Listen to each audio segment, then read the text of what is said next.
how can a homeschool mom stay organized? That is the question. Because when you have kids using art supplies and books and notebooks and all these wonderful learning tools all day long, it can be a little bit tough.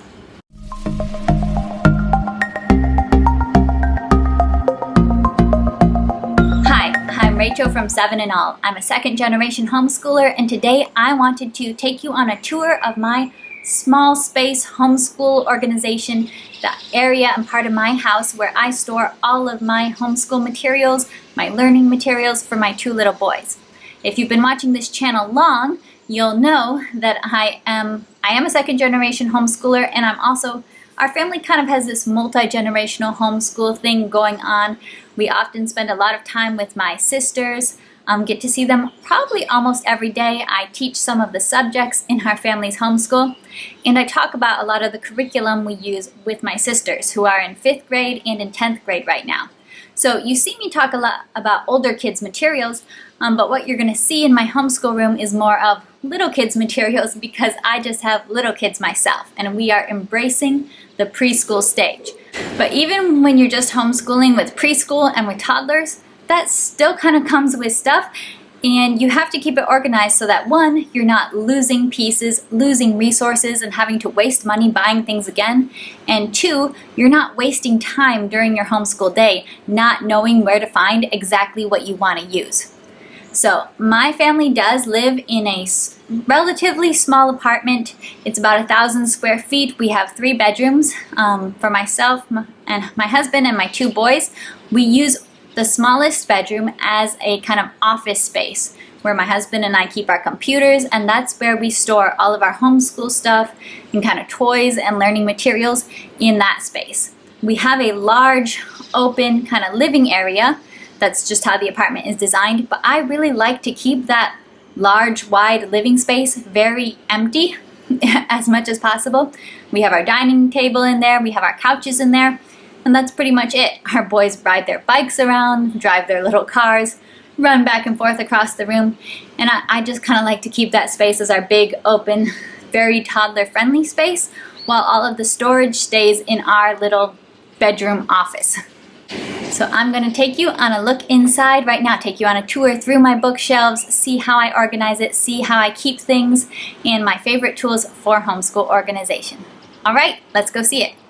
Now, if you are new to this channel, I would absolutely love it if you do hit that subscribe button and the notifications icon so that you can see more.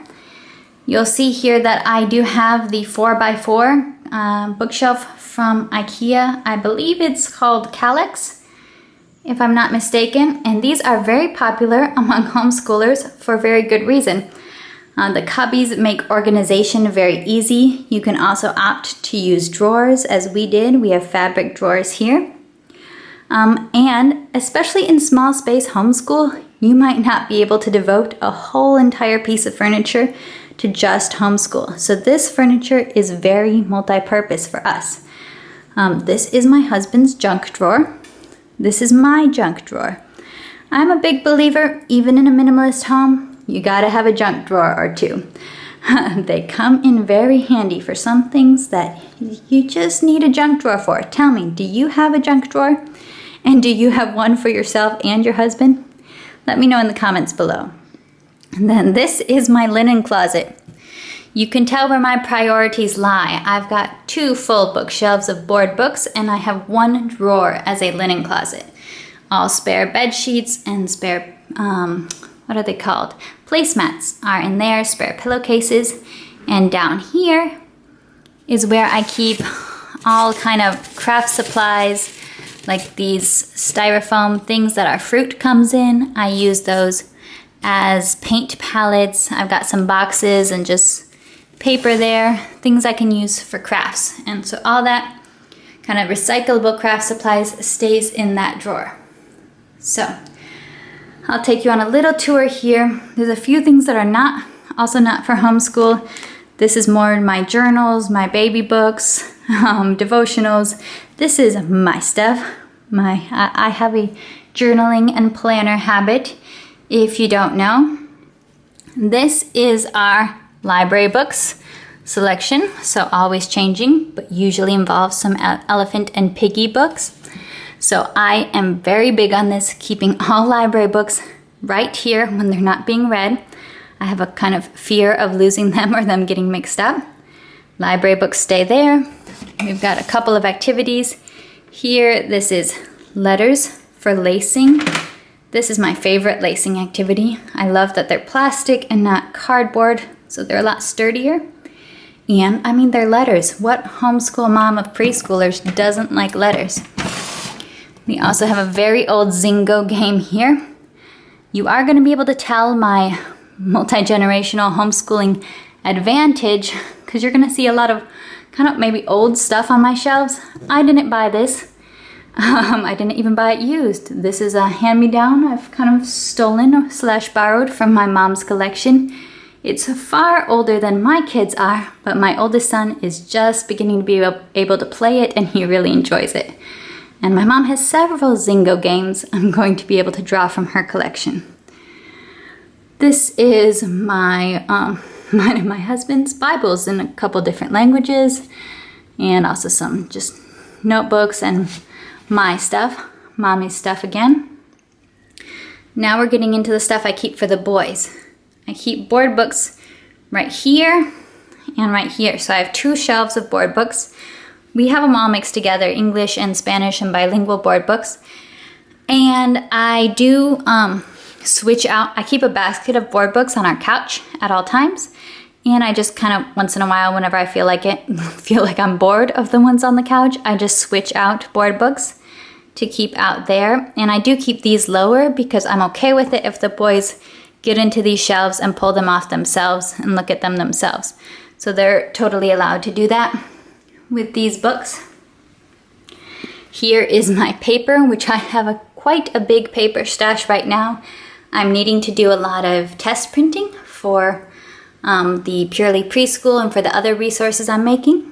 So I've got quite a paper stash. Here's another very worst the wear board book set that both of my boys have chewed on and played with quite a bit. Their grandma knew how much they loved this little box, putting them back in the box, taking them out, so she lovingly duct taped it back together after it got squished too much. Then down here is all stuff I'm not using right now, but I'm holding on to for use in the future. I've got like the letters and numbers teacher's guides for the ones I've already done with Cyrus. I'm holding on to the teacher's guides for the future with my younger son.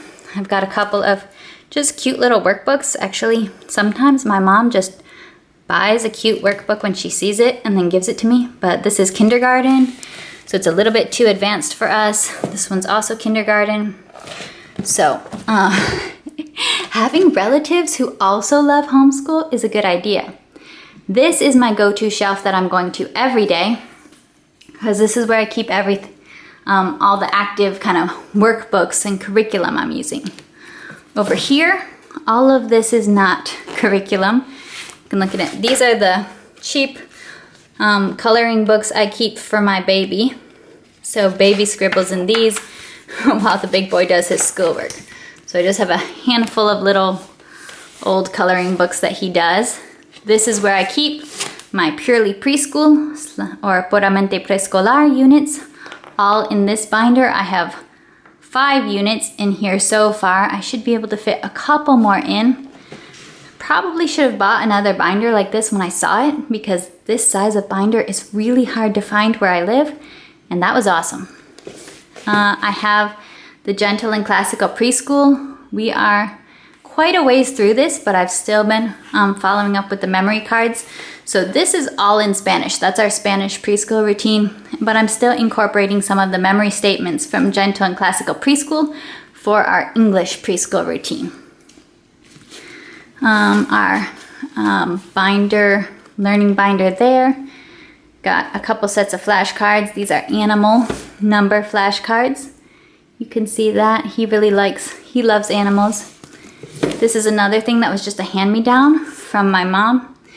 I'm not the biggest fan of Abeka, but This is kind of cute that they just had, it's basically just pictures and letters. You can trace the letters with your fingers. Not 100% sure how it was supposed to be used, but they've got nice big pictures, nice big letters to look at. So it's a fun and easy resource.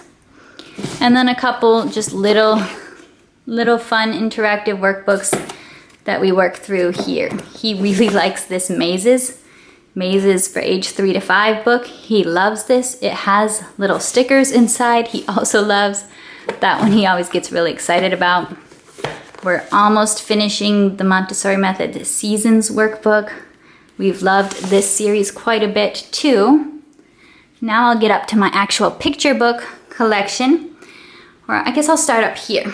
This is my shelf for Sunlight Preschool, which they've now updated. They don't have this exact same one anymore. They've kind of updated their program for this year. This was the youngest year of preschool. So up until that guide is everything involved in this preschool. And we've had these books for about 2 years, and we have read them a lot. I've got a Bible and a devotional over here. Then down here I have all my English other picture books, so they aren't part of that program. They're just kind of random things that have been added to our collection. There's a couple board books in here, but they're the ones with interactive pieces, so they're not the ones that the boys are allowed to look at on their own. Or ones with flaps. Sorry. That one has a lot of flaps, so those ones have a little bit more supervision. I've got Dr. Seuss books back there, as well as a couple chapter books we were gifted, which we're not ready for yet, but we will get there. La telaraña de Carlota. Guess you know what that one is, even if you don't speak Spanish. These two books, I should just mention, these two books get so much use. I do allow my older son to just sit and page through these by himself, because he will do that for at least half an hour per book. He has spent a lot of time with those, studying the detailed illustrations. These are probably his all-time favorite books to just look at. Then here is my Spanish library. And when you see it, you'll know why I think I need more Spanish books, because, I mean, there's still space in the cubby. This isn't that much. We've got The Chick That Wouldn't Hatch as a bilingual book, 50 grados bajo cero. We've even got some Clifford books in Spanish, Los Tres Cerditos, a lot of options right there. Then here, this is one of those paint with water books. Here's a little magnet farm set in this nice little hard case. This is gonna be kind of hard to see. It's a little set of animals, and there's a fold-out habitat poster, so you can put the animals in the correct type of habitat. This is also from that Montessori Method series that I really like. And of course we have one of these. This is a classic. I loved this as a kid. My baby actually plays with this the most, the 1-year-old. Then up here I have some art supplies. A lot of these were actually more my art supplies before the babies came. So I've got Prismacolor, some watercolors, but now the little kids' art supplies have come in as well with their watercolors, water brush. We've got our pipsqueaks. I've got a couple of my sketchbooks. So that is my whole Ikea Kallax, where I'm keeping all my books for the literature-based learning I love, as well as some learning resources. Over here I have my printer, which is a hard-working beast, can print double-sided all by itself, and I will never not be amazed by that. In these, I just keep some supplies that are needed. So colorful paper for whatever craft or thing I want to use it for. Brads. These are, super special, imported from America, because sometimes a craft requires these brass paper fasteners. I've got some random stickers, label stickers, and other stickers in there. Those are great to keep the baby occupied sometimes. Here I keep my little box of crayons we're using. So I pull out this box and this box, these two boxes every day for school. This one has glue, scissors, stapler. This one has crayons. And then these are my backup, or These ones I actually pull out too. These are pencils, so they're better if we're practicing like a little bit of handwriting. They're short, stubby, fat pencils. So I do pull those out. This is what I get out every day. These are my backups. So once all my crayons are broken and used up, we have a new Crayola triangular crayons, and these are also imported special gift from someone in the USA, because to buy these locally is very expensive. Then here, I just have a couple learning games, matching games, puzzle. That's a dominoes game.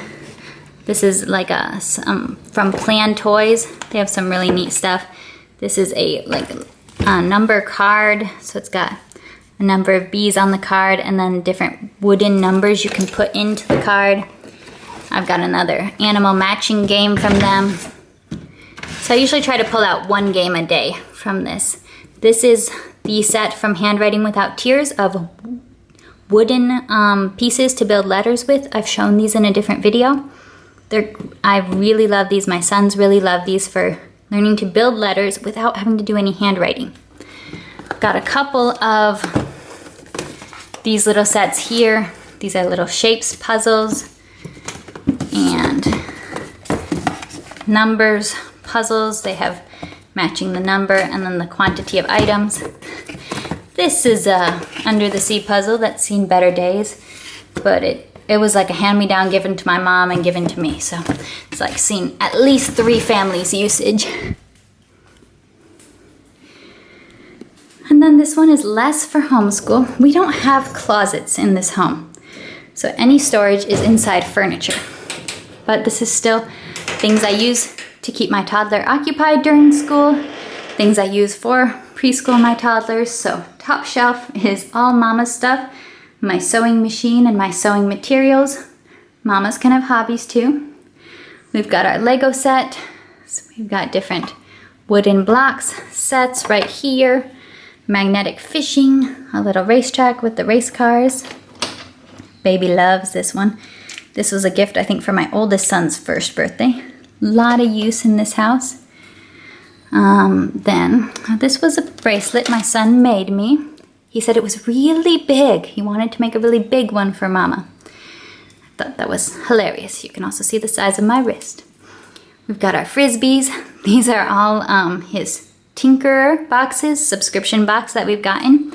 And I haven't thrown any of them away yet because these are an awesome thing when little brother is napping. After we've already made the projects, he still gets these out. I'll get out the farm one, or I'll get out the lights in nature one, or the road one, and he'll still get them out and play with the pieces by himself now.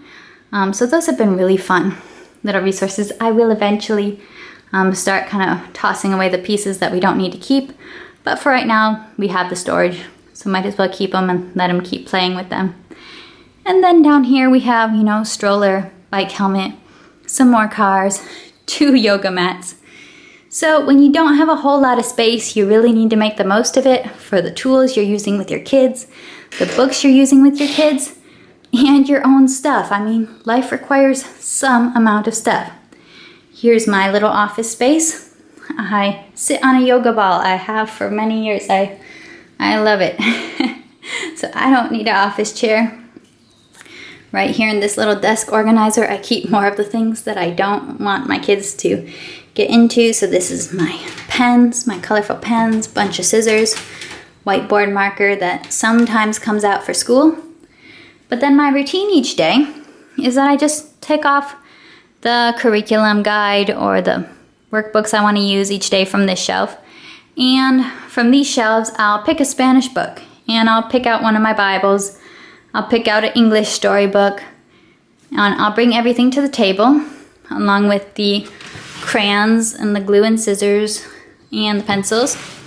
Whatever we're using that day, I'll just kind of pile it all up in my arms, the game, take it out to the table, and we'll do our work at the dining room table. And then when we're done, I just bring it back here and it all goes right away in its place. So it's a really simple little routine. All right, I hope you enjoyed this. Hope it gave you some inspiration if you are also working in a small space. Other things that my family has done is organize these and given a cubby to each kid. So that's a good option too if you have a lot more kids. So right now I don't have independent kids, I don't have a lot of kids, so I'm more organizing by something that's useful for me, kind of type of book, type of thing, so I know right which cubby to go to. But organizing by kid is also a great option. Alright, I hope you enjoyed this video, and if you did, give it a thumbs up, and you can subscribe to this channel, 7 and All, for more. Bye!